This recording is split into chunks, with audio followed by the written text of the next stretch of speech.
அமைதியா இருங்க, பேசாதீங்க அம்மா. என்ன சொல்றேன் கேளு அம்மா. தூது அழகா அமைதியா இருந்து கதை கேளுங்க.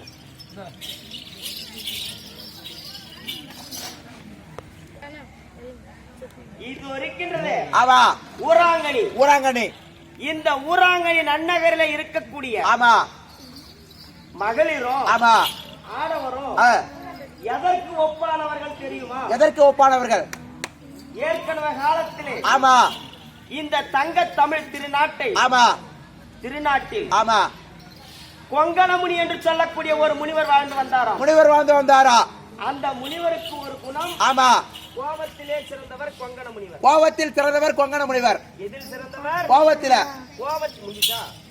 கோபத்திலே சிறந்தவர். ஆமா கொங்கண முனி. ஆமா அப்பேற்பட்ட கொங்கண முனியாகப்பட்டவர் ஆமா ஒரு நாள் காட்டிலே மரத்தின் அடியில் அமர்ந்து தியானம் செய்து கொண்டிருந்தார். ஆமா அப்படி தியானம் செய்து கொண்டிருக்கக்கூடிய நேரத்தில் அந்த மரத்தில் இருந்த ஆமா கொக்காகப்பட்டது. பேசாதீங்க. அவர் மீது எச்சம் விட்டது. ஆமா எச்சம்னா என்ன? அசிங்கப்படுத்துச்சு. அவர் அசிங்கப்படுத்தி விட்டது. ஆமா உடனே கோபத்திலே பார்வையோடு அந்த போய் இது பேச்சுங்க. அந்த பசங்க தான் பாங்க மேல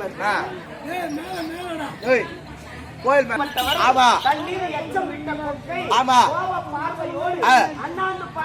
பார்த்தாரா? பார்த்த உடனே அந்த கோப பார்வையால் அந்த கொக்காகப்பட்டது பத்தி எரிந்து சாம்பலாக கீழே விழுந்து விட்டதா? அப்பேற்பட்ட கோப பார்வை. ஆமா அப்பேற்பட்ட கோப பார்வையை கொண்ட கொங்கண முனிவர் தவத்தை முடித்து எப்பேற்பட்ட முனிவராக இருந்தாலும் யாசகம் என்று சொல்லக்கூடிய போஜனம் இந்த வயிற்றுக்கு சாப்பாட்டுக்கு நாட்டை தேடி வர வேண்டும். நாட்டை தேடி வர வேண்டாம். நாட்டை தேடி வருகிறாராம்.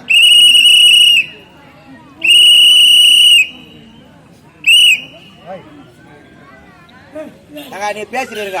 யாசகத்திற்காக வருகிறார். ஆமா. எங்க போறார் தெரியுமா? எங்க போறாங்க? மயிலாப்பூர் செல்கிறார். ஆமா. மயிலாப்பூரில் யார் வீட்டுக்கு போறாரு? யார் வீட்டுக்கு? திருவள்ளுவர் வீட்டுக்கு போறாரு. திருவள்ளுவர் வீட்டுக்கு. திருக்குறளை எழுதிய திருவள்ளுவர் வீட்டுக்கு போறாங்க. திருவள்ளுவர் வீட்டுக்கு சென்று அவருடைய வாயப்படி நின்று கொண்டு சிவகரதானி அம்மணி பிச்சாந்தேகி அப்படின்னு பிச்சை கேக்குறாரு. கொங்கண முனிவர். ஆமா.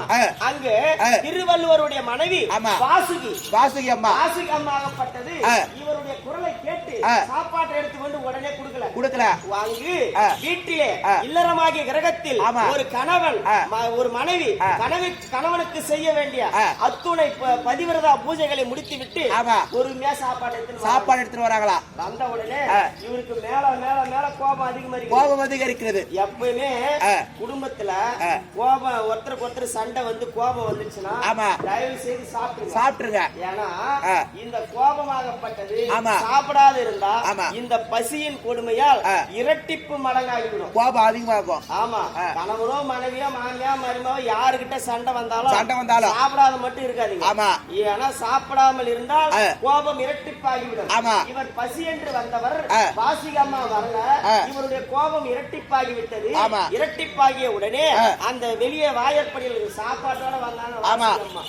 வாசிகம்மா வந்த உடனே இவர் என்ன பண்றாரா?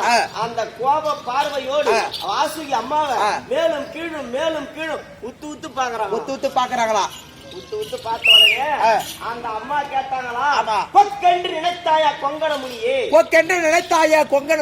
அப்படியே முனிவருக்கு தூக்கி வாரி ஷாக்காய் போட்டுச்சு. என்னடா ஒரு காட்டுல நம் மீது எச்சம் விட்ட கொக்கை கோப பார்வையோடு அண்ணாந்து பார்த்தோம், பத்தி எரிந்து சாம்பலாகி கீழே விழுந்து விட்டது. ஆனால் அங்கு காட்டில் நடந்த விஷயம் நாட்டிலே இருக்கக்கூடிய வாசுகிக்கு எப்படி தெரியும் அப்படின்னு முனிவருக்கு ஒரே பதட்டமா இருக்குது.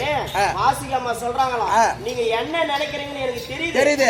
நீங்க நினைப்பதற்குண்டான விடை தெரிய வேண்டும் என்றால் இரண்டு தெரு தள்ளி கறி வெட்டக்கூடிய கசாப் கடை பாய் ஒருத்தர் இருக்காரு, அங்க போய் கேளுங்க, இதுக்கு உண்டான விடை தெரியும் அப்படின்னு வாசுகி அம்மா. உடனே இந்த முனிவராகப்பட்ட பட்டவர் வேகமாக கறிக்கடை முன்பதாக போய் நின்றாங்களா. நின்ன உடனே அந்த கறி வெட்டக்கூடிய பாய் வாங்க சாமி வணக்கம் வாசுகி அம்மா அனுப்பி வச்சாங்களா அப்படின்னாங்களாம். ஆமா. உடனே இந்த முனிவருக்கு இன்னும் 2 ஷாக் ஆயிடுச்சு. என்னாச்சு? என்னடா காட்டில் நடந்ததை வீட்டில் இருக்கக்கூடிய வாசுகி சொல்றாங்க, வாசுகி அனுப்பி வைத்ததை கறி வெட்டக்கூடிய பாய் சொல்றாரு.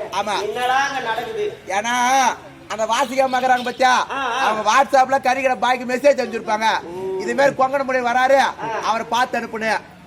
திருவள்ளுவருடைய காலம் எத்தனாம் நூற்றாண்டு சொல்லுங்க? சார்ந்தவர் திருவள்ளுவர். ஆமா. இப்ப நடந்துகிறது 21ஆம் நூற்றாண்டு. இப்ப நடந்துங்குது. ஆமா. அந்த காலத்துல செல்லு ஏது, ஆமா, வாட்ஸ்அப் ஏது, ட்விட்டர் ஏது, ஆமா, யூடியூப் ஏது, இன்ஸ்டாகிராம் ஏது, ஆமா, பேஸ்புக் ஏது, எதுவுமே செல்லே இல்லங்க தம்பி. ஆகையால் அந்த பாய் சொன்னாரா, ஐயா வாசுகி அம்மாகப்பட்டவள் பதிவிரதா பத்தினி, அதோ கணவனே தெய்வம், கண்கண்ட தெய்வம், கட்டிய கணவனே தெய்வம் என்று கற்பு நெறி தவறாமல் கணவனே தெய்வமாக இருக்கக்கூடிய பதிவிரதா பத்தினிக்கு முக்காலத்தை உணரக்கூடிய சக்தி இறைவனால் கிடைக்கும். ஏற்பட்ட சக்தியுடைய வாசுகி உங்களுக்கு, அதனாலதான் அவங்க காற்றில் நடந்தது தெரிஞ்சது. சரிடா, அவங்க பதிவிரதா பத்தினியா இருக்கட்டும், தினந்தோறும் உயிரை கொள்ளக்கூடிய, ஒரு நாளைக்கு 1000 உயிரை கொள்ளக்கூடிய பாயினி உனக்கு எப்படி அந்த அம்மா அனுப்பி வச்சது தெரியும் அப்படின்னு கேக்குறாங்களா. உடனே அந்த பாய் சொல்றாராம், ஐயா கற்பிட் சிரோன்மணிகள் மட்டுமல்ல, யார் எத்தொழிலை செய்தாலும் தொழில் நேர்மை இருக்க வேண்டும், மன தூய்மை இருக்க வேண்டும். அப்படி இருந்தால் மன தூய்மை இருந்தால் முக்காலத்தை உணரக்கூடிய சக்தி இறைவனால் கிடைக்கும் அப்படின்னா. உடனே பொங்கல முனிவராகப்பட்டவர் வெக்கி தலை குனிந்து எங்க போறாரு? நேரா காட்டுக்கு போயிட்டாரு. ஏன் இந்த கதையை சொல்றேன்னா, இங்க இருக்கக்கூடிய ஆடவரும் மகளிரும், அந்த பாய்க்கு ஒப்பாகிய ஆடவரும் வாசுகி அம்மாவுக்கு ஒப்பாகிய மகளிரும் ஏன் அவங்களுக்கு ஒப்பீடு செய்யற தெரியுமா? ஏன் தெரியுமா தம்பி? செவ்வாய்க்கிழமை நாடகத்தை ஆரம்பிச்சு, செவ்வாய்க்கிழமை சாயந்தரம்